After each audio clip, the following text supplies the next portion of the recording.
Nós estávamos finalizando aqui, Jordana, a questão e a discussão dos dependentes, tá? Então, nós falamos que são dependentes de primeira classe, né? O cônjuge, companheiro ou companheira, os filhos não emancipados menor de 21 anos e ou filhos inválido ou que tem alguma deficiência intelectual ou mental grave, tá? Nós falamos também da questão que eles são a dependência de todos esses da primeira classe é uma dependência presumida, tá? Eu acho que foi aqui que nós fechamos a parte anterior, tá? Está certo, Jordana? Ficaste com mais alguma dúvida? Eu não sei se eu consegui finalizar toda a explicação da tua pergunta. Só continuo com dúvida numa coisa. O benefício, ele vincula a uma pessoa da primeira linha ou ele vincula a todas as pessoas da primeira linha? Normalmente, se eu vou lá na condição de viúvo, tá? Pode ser vinculado somente a mim, mas se lá no atestado de óbito consta filhos e a idade de filhos, o próprio servidor do INSS ele vai vincular ao ODIR, tá?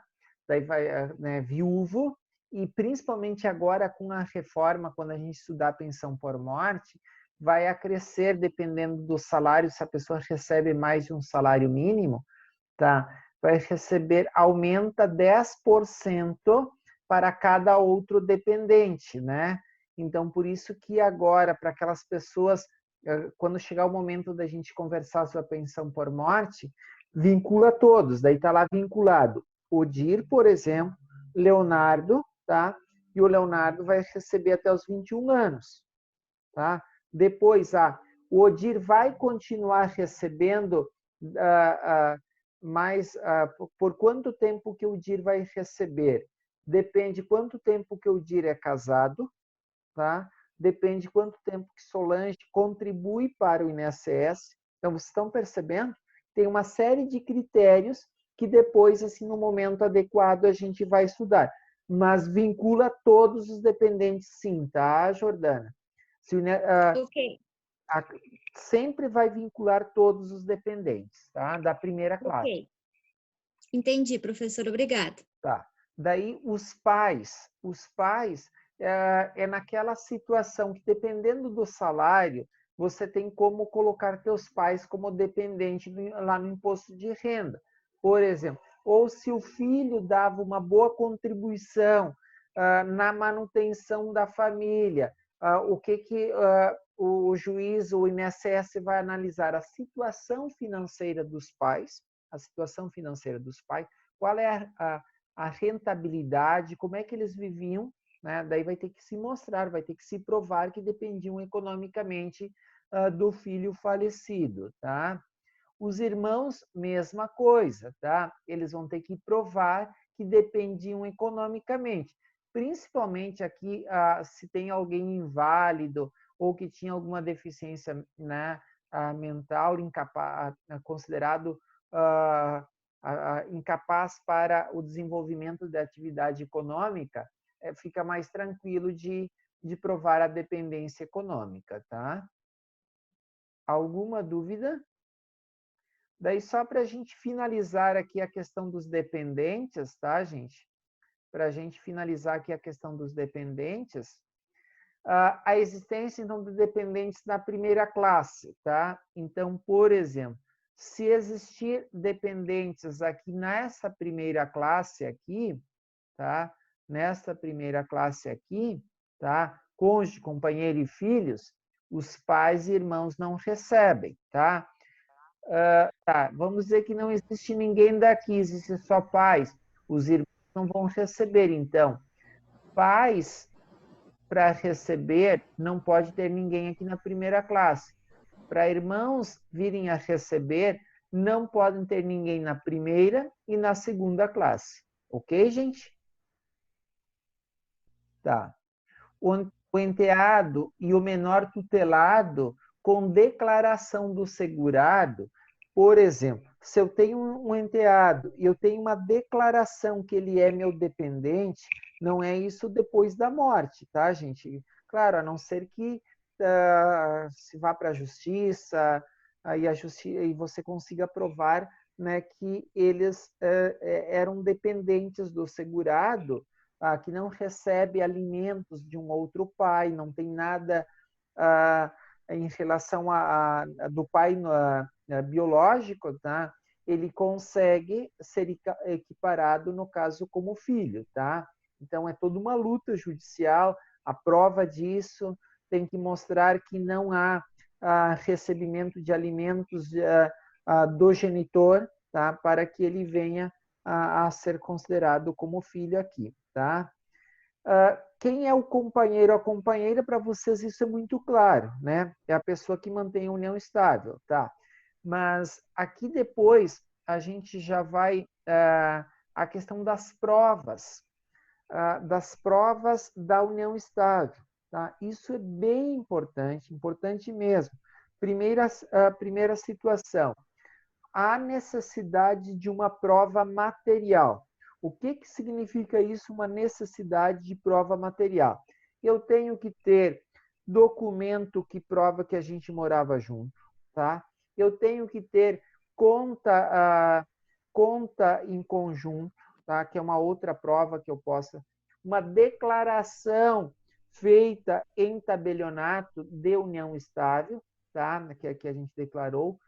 Por exemplo, a pessoa que faleceu em algum momento, ela fez algum seguro de vida e colocou a outra pessoa como dependente, aliás, como beneficiário. Então, essas são as provas que eu preciso ter uma prova material. Não é possível você dizer que alguém é dependente, que vivia em união estável, se não tem nenhuma prova material, tá? A não ser que a gente consiga provar que aquela situação é uma situação muito diversa. Eu tenho um senhor que ele trabalha na chácara, ele cuida da chácara de uma empresa que nós prestamos serviços, e daí faleceu. Tá. O que a gente conseguiu provar? Mesmo endereço, né? Correspondência do mesmo endereço, porque eles não tinham nenhum documento, né? Loja, que um era dependente, lá que os dois tinham documento na loja, tá? Outro documento a gente não tinha. Então, com duas provas materiais, nós conseguimos ir para a justiça e foi deferido a pensão por morte. Inclusive, né, os donos da chácara, que são nossos clientes, foram de testemunha lá também, que eles trabalham lá como que cuidam a chácara, moravam juntos, e uma outra pessoa também, que lá vizinha, foi de testemunha. Então, além da prova testemunhal, há necessidade, tá? A necessidade da prova material, tá? Então, é necessário, tá? É necessário, tá? A questão da prova material. O que é a prova material? Comprovantes, tá? Então, por isso que, às vezes, você aconselha, tá? O que eu fiz com um casal que ele era casado, e daí ele descobriu que tinha um problema de um câncer, tá? Ele tinha um câncer, e ele era casado, mas separado de fato há quase 30 anos, tá? Eu disse, quem sabe vocês... E daí ele estava preocupado em não deixar a companheira desamparada. Daí eu aconselhei eles a ir fazer uma declaração de união estável, dizer desde quando. Daí eu fiz um esboço de declaração, e o tabelião lá fez o documento, que eles viviam em união estável desde 2004, que eles viviam em união estável, que eles tiveram um filho, tá? E que eles continuam morando juntos desde aquela época, tá? E daí tinha uma questão de uma área também, e ele quis deixar uma declaração que aquela área era somente dela, tá? Então, vocês percebam que, às vezes, se nós conhecemos a legislação, a gente pode orientar as partes. E isso, ela recebeu a pensão por morte a partir deste documento, essa declaração, outros documentos que nós juntamos, somente na esfera administrativa, mesmo ele sendo casado com uma outra pessoa, por meio daquela declaração. Tá? Então, vocês percebam que se a gente prepara ou organiza algumas situações, a gente consegue ter as provas aqui materiais, tá? Então, sobre a dependência, eu já falei, tá? As pessoas condenadas criminalmente, por exemplo, alguém matou o pai ou matou o companheiro ou companheira, essa pessoa o ameaça, essa pessoa não se torna dependente, aqui é excluída como dependente, tá? Essa questão aqui dos dependentes nós fechamos. Eu não sei se vocês têm alguma dúvida ou alguma pergunta em relação a esse item. Porque daí nós vamos lá para a questão da qualidade de segurado.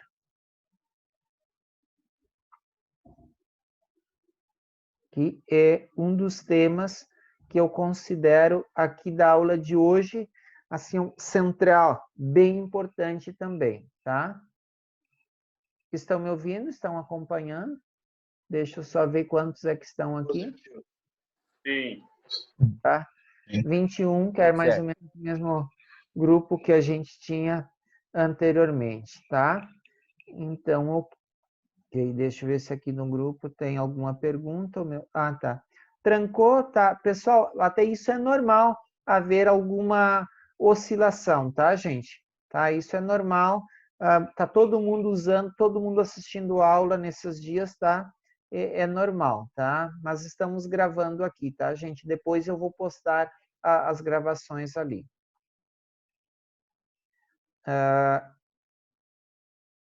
Deixa agora eu compartilhar.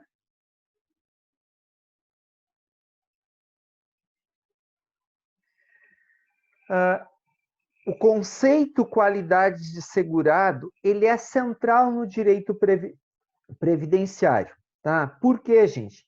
Em todas as análises que o INSS vai fazer, o primeiro requisito que ele analisa é qualidade de segurado, tá? O primeiro requisito que o juiz vai analisar para deferir ou não um pedido de benefício numa ação é a qualidade de segurado, tá, gente? Então, por isso que nós estamos falando de um conceito essencial no direito previdenciário, tá? Opa, deixa eu voltar aqui que eu não voltei toda para o início da discussão, tá? É aqui, tá? Então, o que é qualidade de segurado? É se a pessoa ela tem vínculo ou não com o INSS.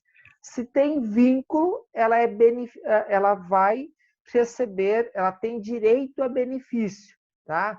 Então, por isso que nós falamos ali, é a manutenção dos seus direitos perante a Previdência Social, tá? E como é que eu passo a manter vínculo com a Previdência Social? Se eu pago contribuições. Eu vou dar um exemplo de vocês, de uma senhora que ela nos procurou agora há poucos dias antes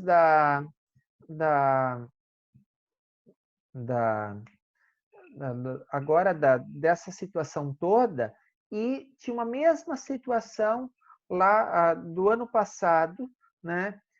Uma mesma situação, a pessoa contribuiu durante 20 e poucos anos, parou de contribuir porque já tinha atingido a carência, tá?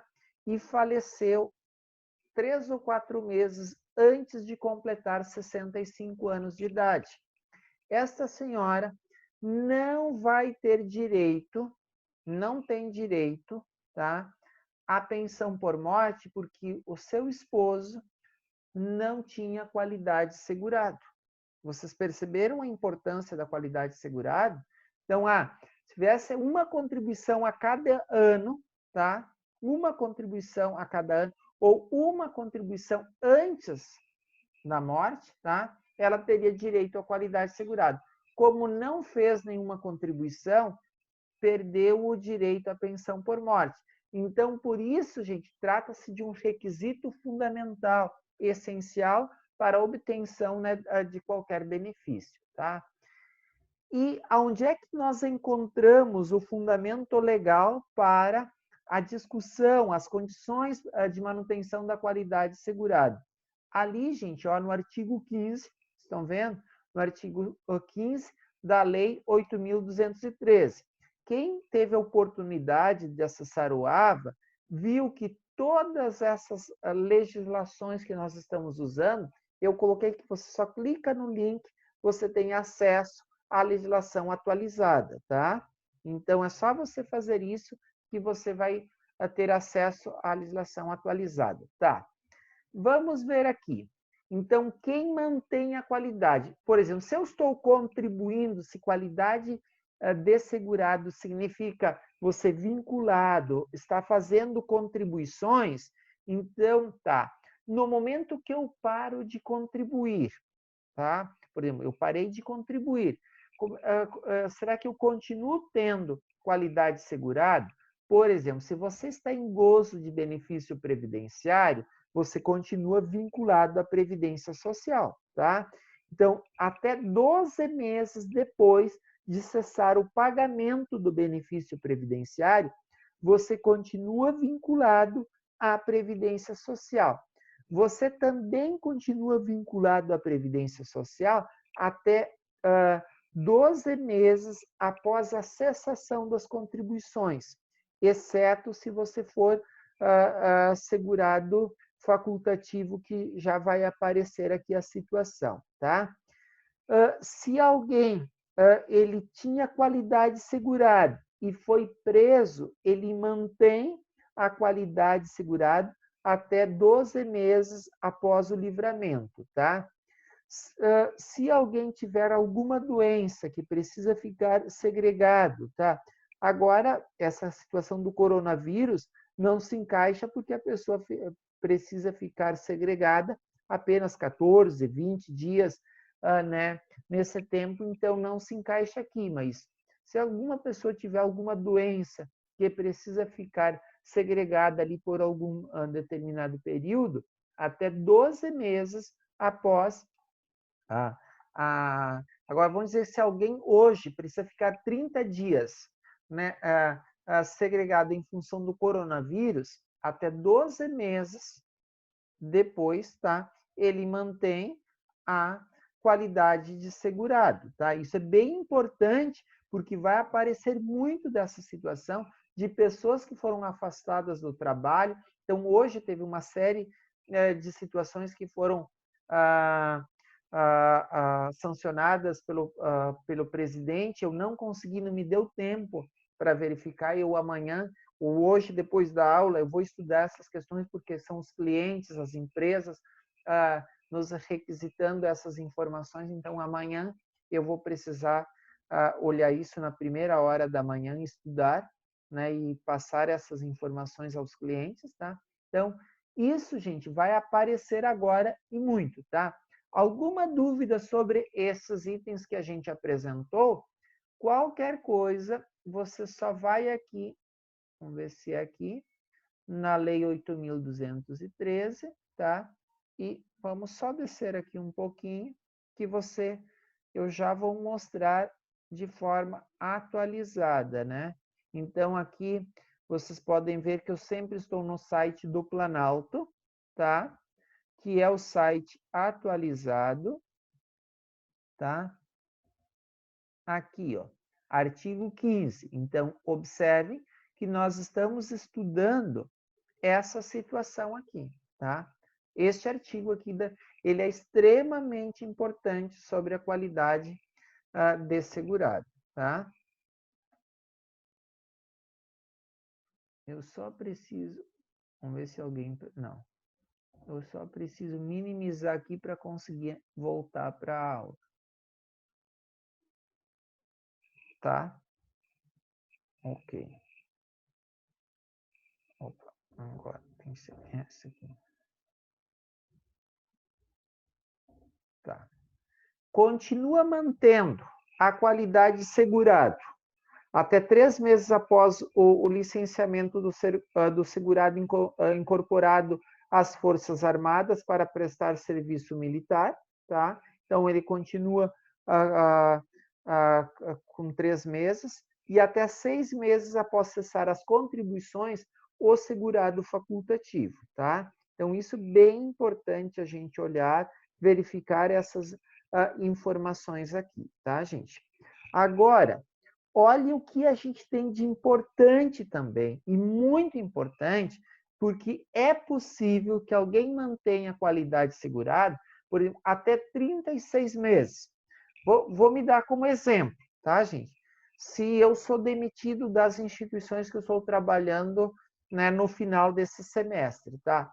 Eu tenho mais de 120 contribuições, tá? Eu tenho mais de 120 contribuições, então é importante a gente lembrar a pessoa que tem 10 anos já de contribuição, então 120 contribuições, isso é bem importante.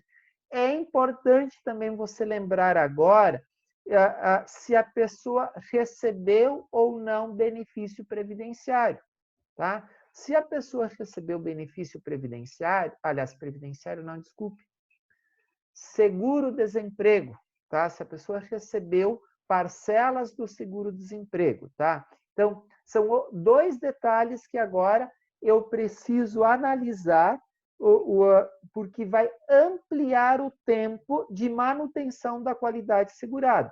Então, se eu verificar a pessoa que tem mais de 10 anos de contribuição, 120 contribuições, e a pessoa que tem recebeu o seguro-desemprego, ela amplia o tempo, ou seja, ela pode ficar até 36 meses, ou seja, 3 anos, né, mantendo a qualidade segurada. São esses detalhes que você precisa, porque às vezes a pessoa, o que acontece?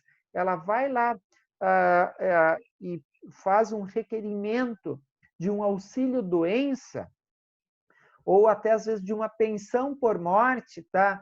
E o que é indeferido na esfera administrativa. E daí a pessoa ela foi lá e pediu, tá? E ela não e daí ela vem, ela te traz a informação e você olha, você já analisa, identifica o porquê que o INSS indeferiu, porque eles esqueceram de analisar os pequenos detalhes, e são esses detalhes que eu estou mostrando aqui para vocês e que nós já voltamos lá para a legislação na sequência, tá? Então, olhem aqui, gente. Mantém ainda a qualidade segurada. Até 24 meses após o prazo, o segurado que tiver pago... Eu acho que aqui está meio confuso essa informação, e o professor se deu conta agora, tá? Pago até 120 contribuições. Então, tiver pago aqui, está faltando 120 contribuições, tá?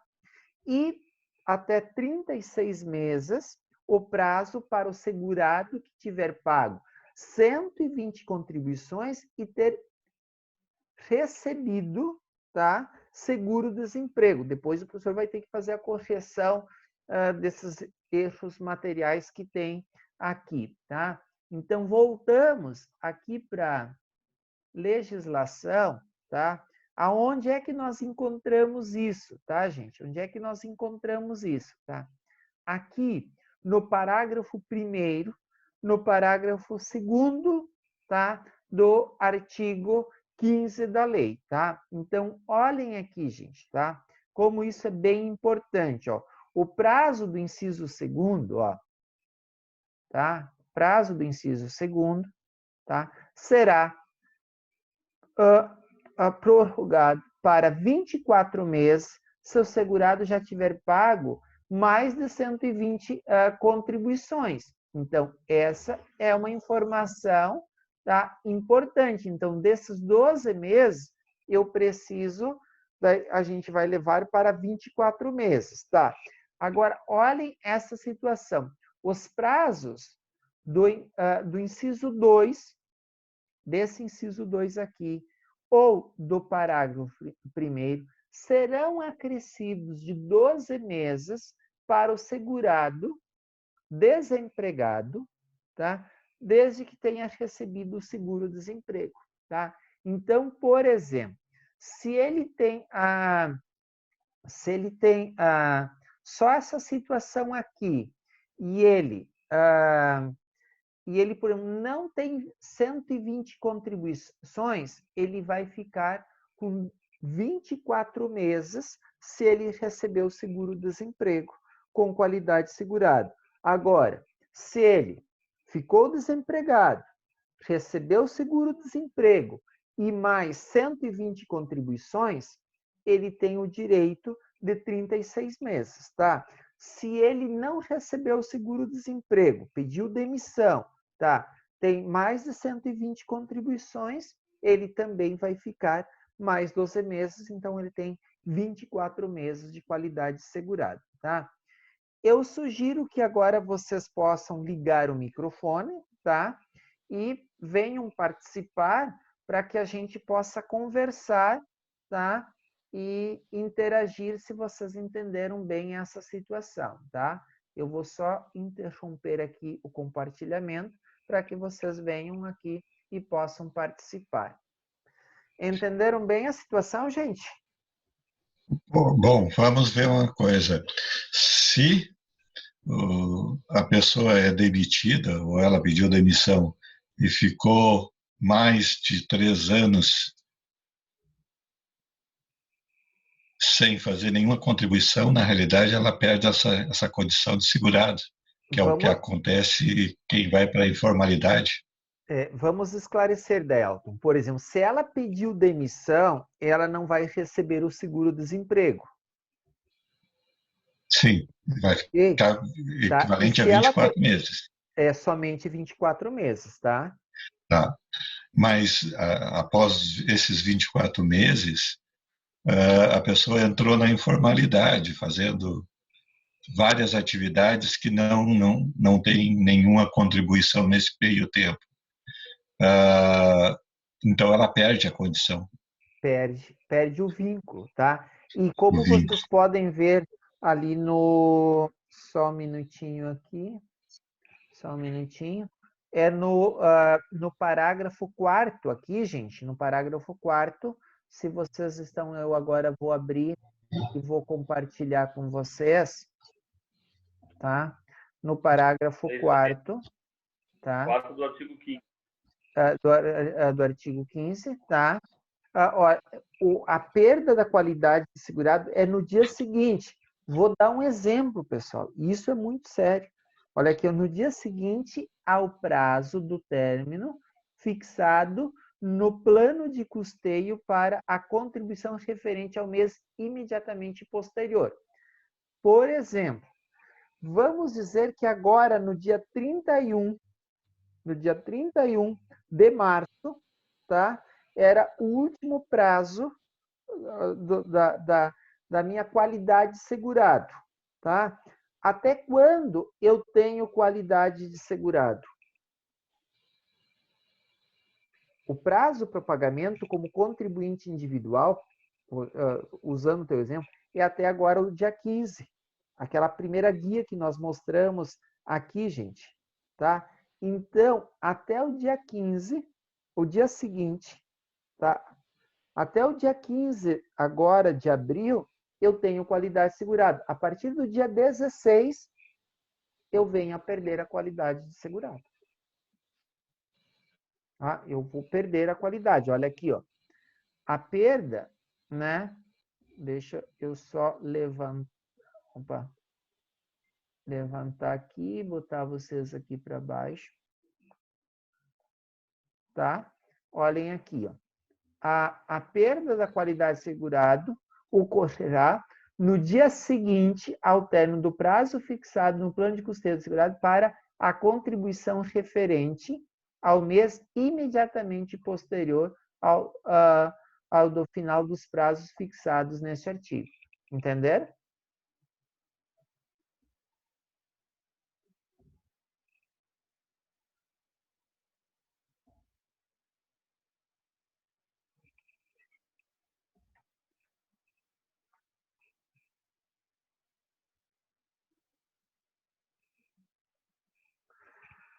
Mais alguma dúvida, gente?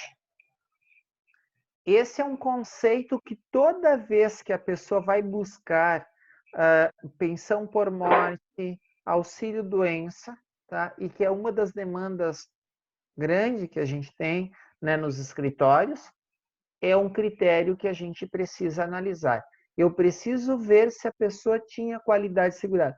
E como o Daelton falou, que tem muitas pessoas hoje que elas estão na informalidade, tá? Ou muitas pessoas, elas não conseguem, a gente analisou e ela não tem como se aposentar até pela nova regra, aliás, pela regra antiga, e ela não se encaixa na situação de transição. E ela já cumpriu com a carência, mas daí você tem que orientar para ela não perder a qualidade segurada, como é que ela precisa fazer as contribuições, tá? Quantas contribuições ela precisa fazer? Se ela vir a perder a qualidade segurada, quanto tempo ela vai ter que fazer novamente a contribuição para retomar a qualidade segurada, tá? Por exemplo, para auxílio-doença, se a pessoa perder a qualidade segurada, eu acho que está ali no 27A da lei, ela vai ter que contribuir mais 6 meses, tá, gente? Então, observem que todas essas orientações a gente está fazendo hoje para aquelas pessoas que não foi possível se aposentar na regra, na regra antiga. Por exemplo, eu analisei uma situação de uma pessoa que nos procurou esta semana. Você sabe em quantos dias faltou para ela ter direito à aposentadoria especial? Faltaram 12 dias. Faltaram 12 dias. Ela vai se encaixar na regra de transição, mas não com aposentadoria especial. Olha o que é a situação. Oi? Desculpa, José. Que judiaria, professor. Exatamente. Nós temos... Que pena, né? Um pouco prazo. 12 dias. Vai dar um impacto para o resto da... Exatamente, 12 dias. Então, a gente tem essas situações que você precisa analisar as regras de transição. Teve numa outra pessoa, o que eu vi? Que ela estava quase completando 20 e completaria 25 anos. Mas daí eu fui olhar o PPP dela, um ano no PPP dela, o ruído era inferior, então não gerava direito. Então, ela vai se encaixar na regra de transição, também porque na empresa, que eu achei assim, isso muito estranho, e a gente vai discutir isso legalmente, tá? Porque somente num único ano o ruído era inferior a 90 decibéis, gente. Foi o único ano na história da empresa. Toda a vida, a empresa, durante todo o período, lá naquela empresa, quando que assim, o nível de ruído foi inferior, foi a 92, 93, e lá no ano chegou, acho que a 83, 84, que a gente não sabe por quê. O que aconteceu naquele ano que os níveis de ruído, eles eram... Daí eu vou entrar em outros processos de colegas dessa pessoa, para verificar se é possível reverter, se houve alguma perícia, se houve algum erro no próprio PPP ou na avaliação dos níveis de ruído naquele ano. Tá? Mais alguma dúvida, gente?